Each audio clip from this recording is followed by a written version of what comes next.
제가 받들어 봉독하겠습니다.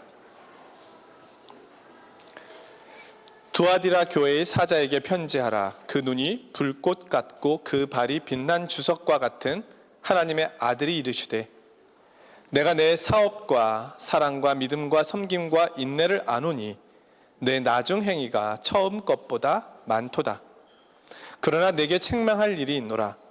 자칭 선지자라 하는 여자 이세벨을 내가 용납함이니 그가 내 종들을 가르쳐 꾀어 행음하게 하고 우상의 재물을 먹게 하는도다. 또 내가 그에게 회개할 기회를 주었으되 자기의 음행을 회개하고자 하지 아니하는도다. 볼지어다 내가 그를 침상에 던질 터이요, 또 그와 더불어 간음하는 자들도 만일 그의 행위를 회개하지 아니하면 큰 환난 가운데에 던지고, 또 내가 사망으로 그의 자녀를 죽이리니 모든 교회가 나는 사람의 뜻과 마음을 살피는 자인 줄 알지라. 내가 너희 각 사람의 행위대로 갚아주리라. 아멘.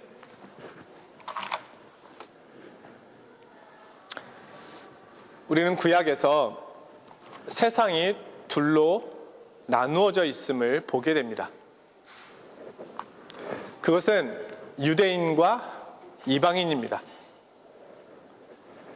하나님께서 유대인을 선택하신 순간 유대인은 하나님 안에 들어와 있는 민족이 되었고, 이방인은 하나님 밖에 있는 민족이 되었습니다. 물론 이것은 하나님의 크신 구원의 계획 방법이었습니다. 하나님께서는 유대인을 선택하여 그들로 하여금 하나님을 증거하는 제사장 나라로의 사명을 감당할 것을 기대하셨습니다. 그러나 유대인들은 스스로 자기 만족에 빠져서 이방인을 무시하고 멸시함으로 그 사명을 감당하지 못하였습니다. 오랜 시간이 지났지만 예수님 당시에도 유대인들은 그렇게 생각하고 있었습니다. 그런 중에 그들이 처해 있는 상황은 다른 어느 때보다도 더 나쁜 상태였습니다.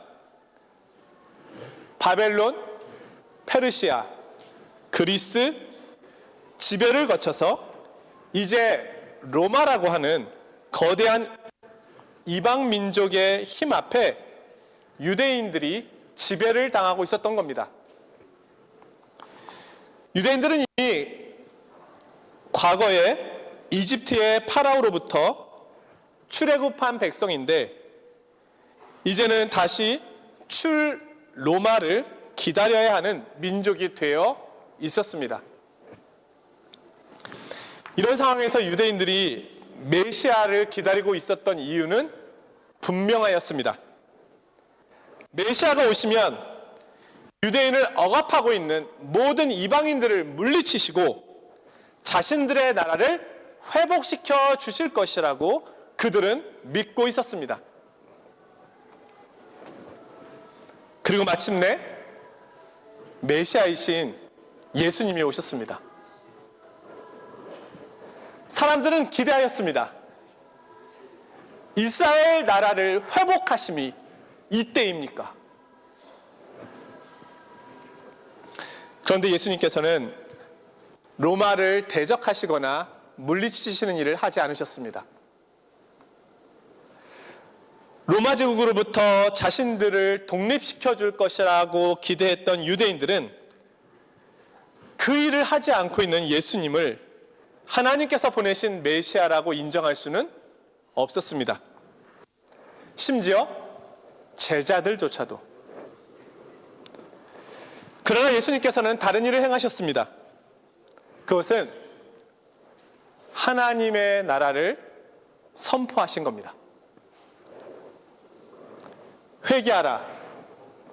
하나님의 나라가 가까이 왔느니라. 새로운 시대, 새로운 나라가 왔으며 자신이 그 일을 이루실 것이라고 말씀하셨습니다. 이스라엘은 온 열방을 하나님께로 인도하는 맡겨진 그 역할을 감당하지 못했습니다. 그렇다고 해서 하나님의 계획이 실패한 것은 아니었습니다. 이스라엘의 몸에서 예수 그리스도께서 오셨습니다. 그리고 예수님께서 만드시는 그 나라는 유대인과 이방인, 차별이 없는 나라임을 말씀하셨습니다. 이 나라가 바로 구약에서 하나님께서 꿈꾸셨던 그 나라입니다. 이것은 지금까지 살아왔던 이 세상의 질서가 완전히 새롭게 된다는 것을 의미합니다. 더 이상 이 세상은 유대인과 이방인으로 나누어지지 않습니다. 이제 예수 그리스도를 통해 이방인도 하나님 나라의 백성이 될 수 있음을 말씀합니다. 이것은 구약 세계를 다시 새롭게 하는 새로운 창조가 일어났음을 선언하는 사건입니다. 온 세상이 흔들리는 지각 변동이 일어난 것입니다. 그로 인하여 세상은 예수님이 오시기 전 BC, 예수님이 오신 후 AD로 나누어지게 됩니다. 바울 사도는 예수님이 전하신 하나님 나라의 복음을 뒤늦게 깨닫게 되었습니다. 그리고 이방인에게 이 놀라운 소식을 전합니다. 바울이 전한 복음의 핵심은 예수 그리스도께서 주와 그리스도가 되시는 하나님의 나라가 이 땅에 임하였으니 회개하고 예수 그리스도께 나오라는 것이었습니다. 이 사실이 로마 제국을 흔들었습니다. 이 새로운 나라인 하나님의 나라를 증거하기 위하여 바울은 로마에 가서 가이사 앞에 서기를 원하였습니다. 그가 전할 복음은 이것이었을 겁니다. 왕이시여, 하나님의 아들인 예수 그리스도께서 다스리시는 새로운 나라가 왔습니다. 우리는 그분을 주와 그리스도로 받아들여야만 합니다. 당시 로마 제국은 팍스 로마나를 외쳤습니다. 로마에 의한 평화입니다. 팍스 로마나는 한마디로 로마의 군사력과 전쟁을 통하여 이루어진 평화라는 뜻입니다. 힘으로 주변 나라와 민족을 제압하여 누리게 되는 평화입니다. 물론 로마는 50여 개의 언어를 사용하는 40여 개의 민족, 인종을 다스리기 위한 노력을 하였습니다. 그러나 로마 시민에게는 공평한 법치가 어느 정도 이루어졌지만 다른 지역들에서는 바르게 집행되지는 못하였습니다.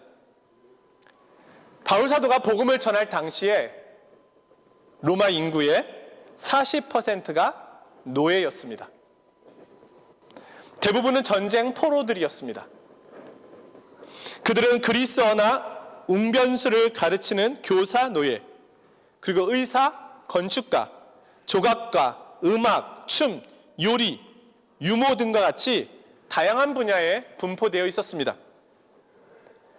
노예가 많고 일하지 않는 인구가 많아지자 로마 시민들은 하루에 3분의 1은 종교 신에게 제사를 드리는 데 사용했고 3분의 1은 음란한 연극을 보는 데 사용했다고 합니다.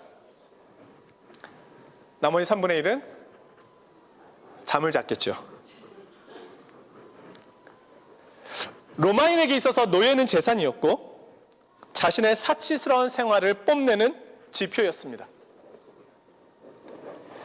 더욱이 당시의 로마의 정치가들은 대중들에게 자신을 널리 알리는 방법으로 검투사 경기를 자주 열었는데 이 검투사 역할에 노예를 투입하였습니다. 글라디 에디터. 시민들도 검투사 경기에 호응하여 오락거리로 삼았습니다. 당시에 검투사를 양성하는 사업은 떼돈을 벌었다고 합니다. 하지만 그 경기는 잔인하고 포악한 경기였고, 로마 제국은 겉으로는 평화를 외치고 있었지만 내부적으로는 힘으로 만든 평화가 언제까지 지속될지 알지 못하는 상황이었습니다. 지금도 프랑스의 님무라고 하는 지역에 가면 1세기 때 지어진 원형 경기장이 보존되어 있습니다. 당시에 24,000명의 관중을 수용할 수 있는 그런 크기라고 합니다. 로마의 저력을 보여주는 것입니다. 이런 사회적 분위기 속에 로마에 복음이 전해졌고 교회가 세워진 것입니다. 그 교회 교인들의 대부분은 노예들이었다고 합니다. 자, 그들에게 복음이 전해지자 어떤 일이 일어났을까요?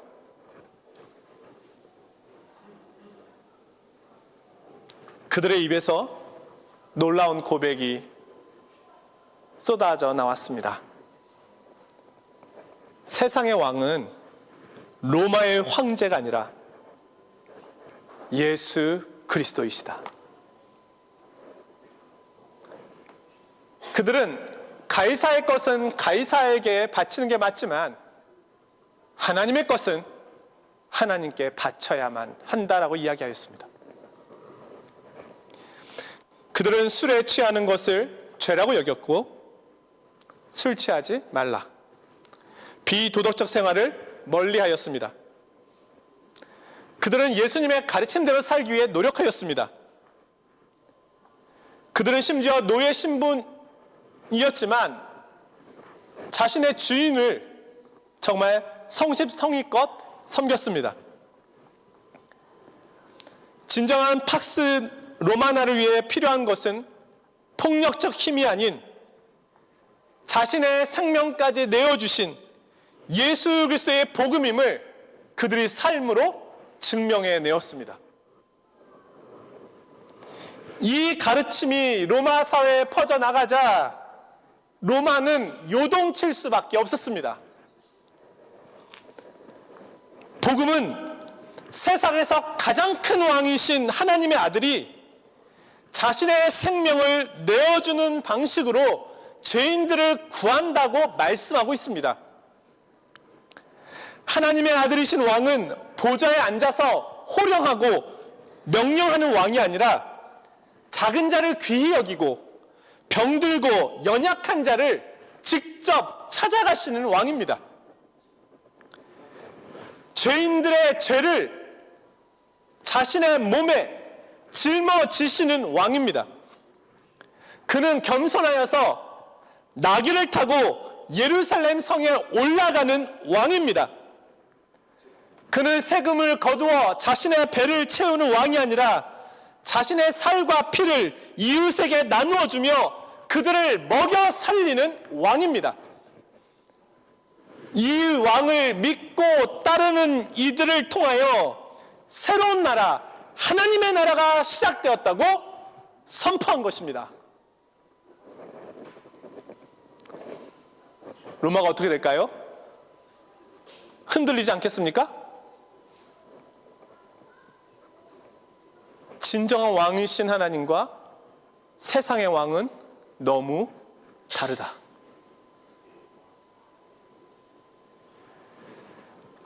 예수님의 복음 앞에 로마 사회는 부끄러웠습니다. 로마 사회는 기독교와 충돌할 수밖에 없었습니다.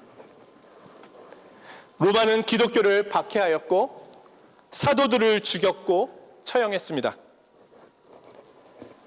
하지만 그들은 죽음 가운데서도 자신들을 박해하는 이들을 위하여 기도하였습니다. 그로 인하여 예수 그리스도의 하나님의 나라의 복음은 교회를 통하여 계속해서 퍼져나가게 된 것입니다. 요한계시록에 나오는 7교회는 이런 사회적 분위기 속에 서 있었던 대표적인 교회인 겁니다. 그 시대의 교회를 바라보는 시선이 어떠했는지, 그 시대의 교회의 사명이 무엇이었는지, 그 시대의 교회가 왜 박해를 받을 수밖에 없었는지를 우리는 이 내용을 통하여 짐작해 볼 수 있는 겁니다. 이 기본적인 이해를 가지고 오늘 두아디라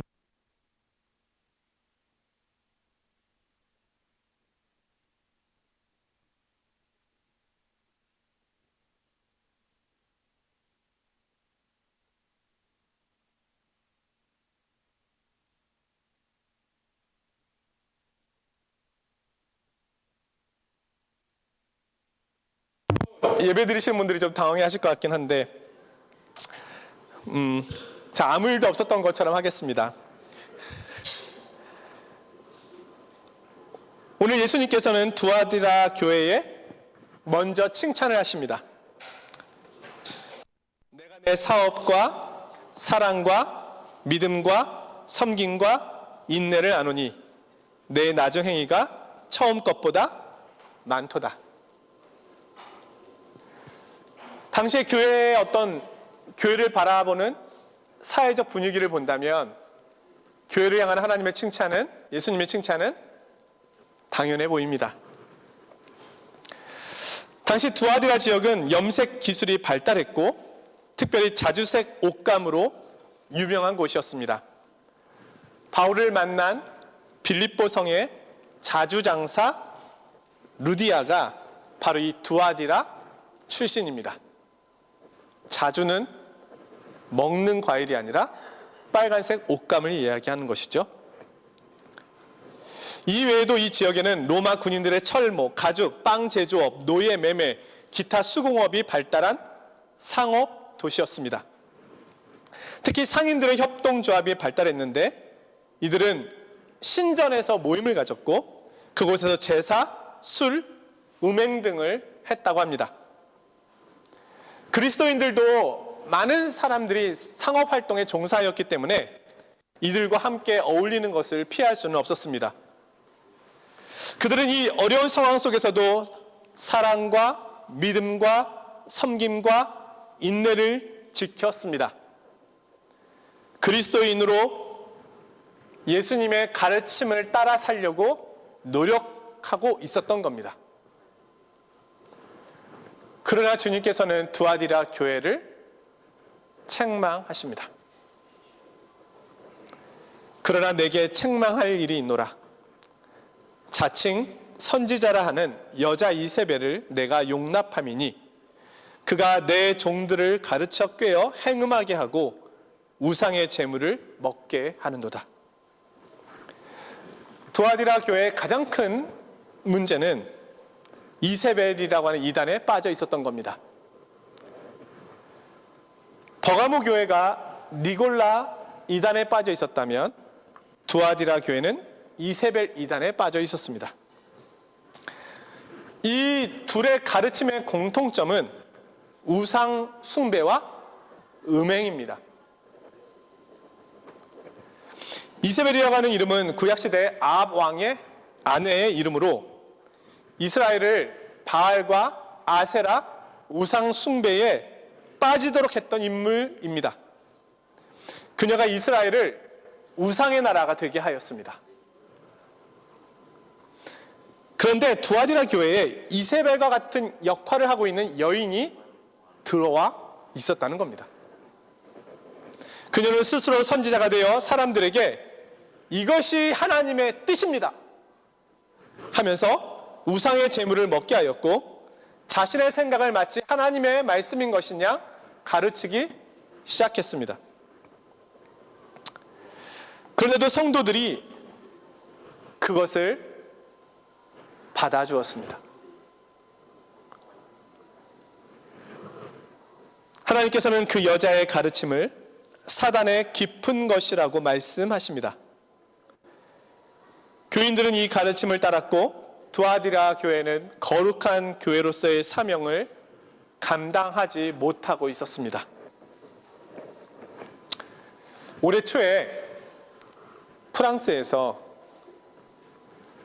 신천지 집회가 파리에서 있었다고 합니다. 7,000명이 모였다고 합니다. 우리는 사탄의 깊은 것을,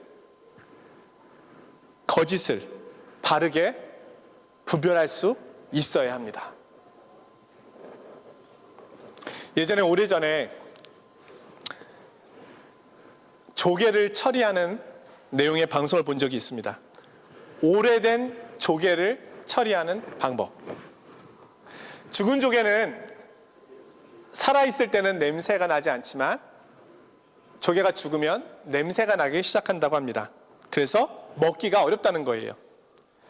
근데 그런 조개들을 식당에서 값싸게 사가지고 손님들에게 판매를 하는데, 구이를 할 때 그 위에다가 치즈가루를 뿌리고 양념을 치면 조개 냄새가 나지 않게 된다고 합니다.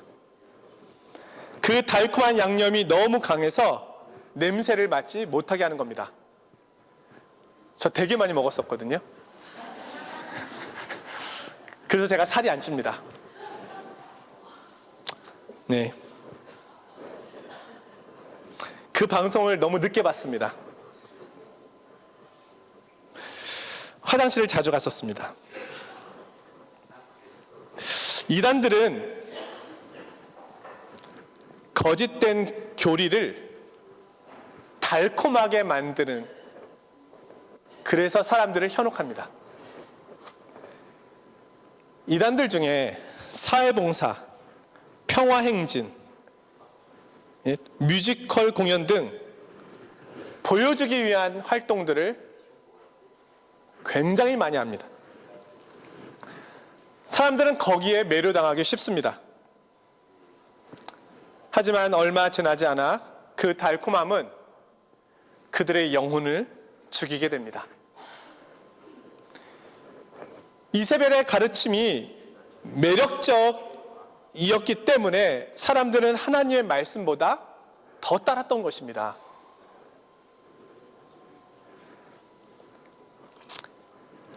지금 로마 제국 곳곳에 예수님의 복음이 증거되어 사람들이 참 자유와 회복을 경험하고 있습니다. 그 일의 중심이 되어야 할 교회가 이세벨의 가르침에 빠져서 허우적거리고 있는 겁니다. 어떻게 해야 할까요? 주님께서 찾아오셨습니다. 주님께서 두아디라 교회를 향하여 말씀하십니다. 또 내가 그에게 회개할 기회를 주었으되 그 음행을 회개하고자 아니하는도다. 내가 너희 각 사람의 행위대로 갚아주리라. 25절의 말씀입니다. 너희에게 있는 것을 내가 올 때까지 굳게 잡으라. 주님께서는 회개를 말씀하십니다. 그리고 진리의 말씀을 굳게 잡으라고 말씀하십니다. 주님께서는 행한 대로 갚아주시겠다고 하십니다. 제가 주중에 책을 보았는데요, 책에 이런 내용이 있었습니다. 오늘날 미국은 2000년 전에 로마 제국처럼 팍스 아메리카나를 꿈꾸는가? 그러면서 미국 사회가 잠재적 폭력과 침입으로부터 대비하기 위하여 사설 경호원을 쓰고 있는데 그 숫자가 무려 2,900만 명이나 된다고 합니다. 미국 사회가 치안 불안에 시달리고 있다는 것입니다. 이 세상 나라의 소망은 유럽도 아니고 미국도 아니고 아시아도 아닙니다. 우리의 유일한 소망은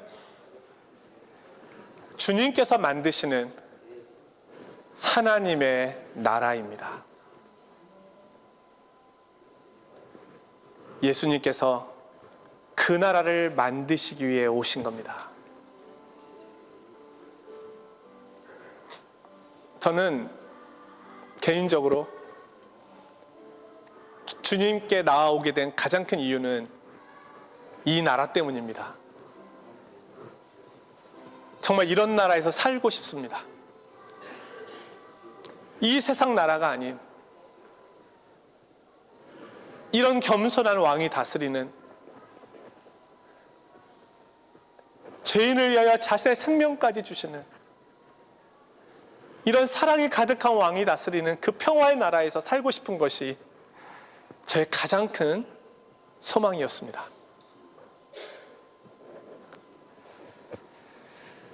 사랑하는 성도 여러분, 주님께서 이 땅에 오신 이유는 좋은 가르침만을 주시기 위해서가 아닙니다. 그 정도로 우리는 변화되지 않습니다. 주님께서는 평화의 나라, 하나님의 나라를 세우시기 위하여 오셨습니다. 그 나라를 만드시기 위하여 예수님께서는 우리의 자아와 우리의 죄된 본성을 십자가에서 죽이시고 예수님의 새로운 본성을 우리에게 주시는 겁니다. 그럼으로써 우리를 하나님 나라의 백성으로 삼으시는 겁니다. 우리가 예수님의 주되심을 믿고 그분의 말씀에 순종함으로 그분의 나라에 들어가서 그분의 백성이 되는 것만이 유일한 평화의 길입니다. 그리고 우리는 기억해야 합니다. 교회를 교회되게 하는 것은 회개뿐입니다. 교회는 완성형이 아닙니다. 교회도 넘어질 수 있습니다. 그러기에 성령님께서는 날마다 우리를 회개케 하시어 그 속에서 우리를 고치시기를 원하십니다. 복되신 주님께서는 오늘도 교회를 거니시고 계십니다. 우리 교회도 거니시고 계십니다. 그리고 말씀하시고 우리를 도우십니다. 우리를 붙잡아 주시는 주님의 은혜가 한 주간 동안도 성도님들 위해 충만하시기를 주님의 이름으로 간절히 축원드립니다.